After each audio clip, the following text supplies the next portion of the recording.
Hay un poco de todo, hay movimiento importante de personas que se trasladan obviamente del interior a Salta Capital en grandes grupos. Sí, estamos en una época de cambio de estación, estamos por empezar la primavera.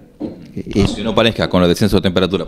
Exactamente, igual todavía falta un poquito, pero eso conlleva el cambio de estación a que se incrementen los cuadros respiratorios, sobre todo los de tipo alérgico. Entonces las personas sobre todo alérgicas son las que padecen más en esta época. Aparecen lo que son las rinitis, la congestión nasal, la tos, cuadros respiratorios que se asocian a esto.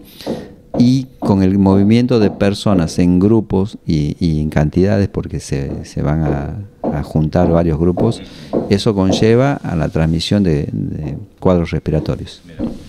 Doctor, ¿y también es contagioso en este caso un cuadro alérgico quizás o no? La alergia en sí sola no es contagiosa, porque no se trata de un virus, se trata de un fenómeno del propio cuerpo de la persona que es alérgica. Pero esta persona alérgica tiene la predisposición a adquirir virus fácilmente. O sea que es más fácil que una persona alérgica se enferme que la que no lo es. Doctor, y aquí está la cuestión, ¿no? Digo, en cuanto a hábitos tal vez de cuidados, en esta cuestión de la caminata y la masividad de la gente, optar, por ejemplo, por un barbijo en medio de la caminata o en medio de una bicicleta, por ejemplo, es complicado. Sí, no sería conveniente usar barbijos, sobre todo las personas que se encuentran bien, o sea, que están partiendo en buen estado de salud y que no tienen cuadros respiratorios, porque lo ideal es que la persona no respire con el barbijo estando sana.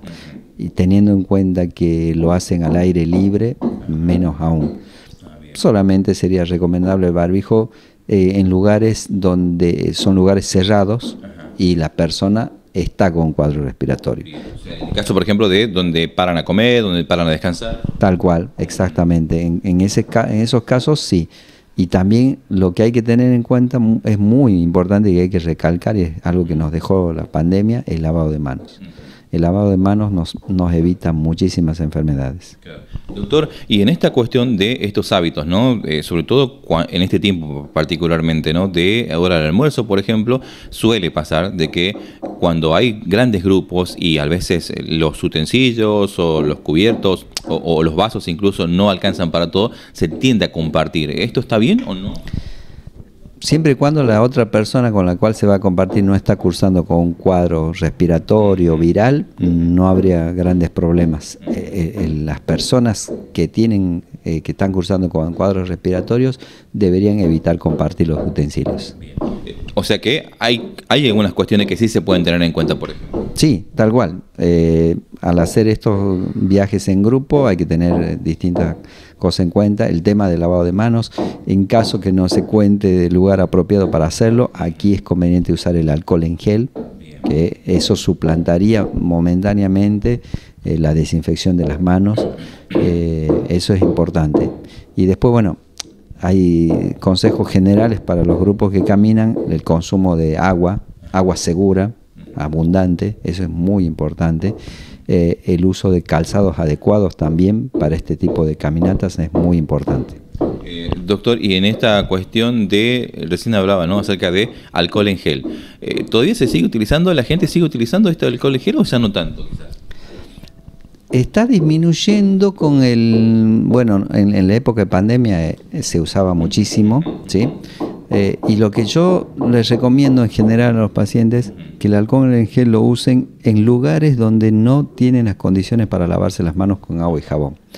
O sea, si estamos en casa no es necesario usar el alcohol en gel. El alcohol en gel nos sirve justamente para lugares donde estamos. En estos casos de hacer viajes, está bueno tener alcohol en gel porque no siempre vamos a encontrar un lugar adecuado para lavarse las manos y está bueno. Y en general, cuando uno sale de la casa y no tiene dónde lavarse las manos y necesita desinfectarse las manos, el alcohol en gel viene muy bien. Doctor, aquí también se plantea otra cuestión, ¿no? Estas caminatas que por lo general son largas, se está fuera de casa durante prácticamente una semana.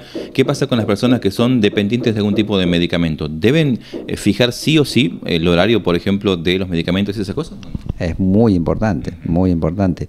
Las personas que tienen patologías, sobre todo crónicas, hipertensión, diabetes, que son las enfermedades más comunes, tiroides, asma, alergias que son crónicas, deben llevar su medicación con los horarios previstos y continuar su medicación en cualquier circunstancia. O sea que no vale, me olvide, por ejemplo, la medicación. No es recomendable porque puede descompensar la enfermedad que está padeciendo. Claro.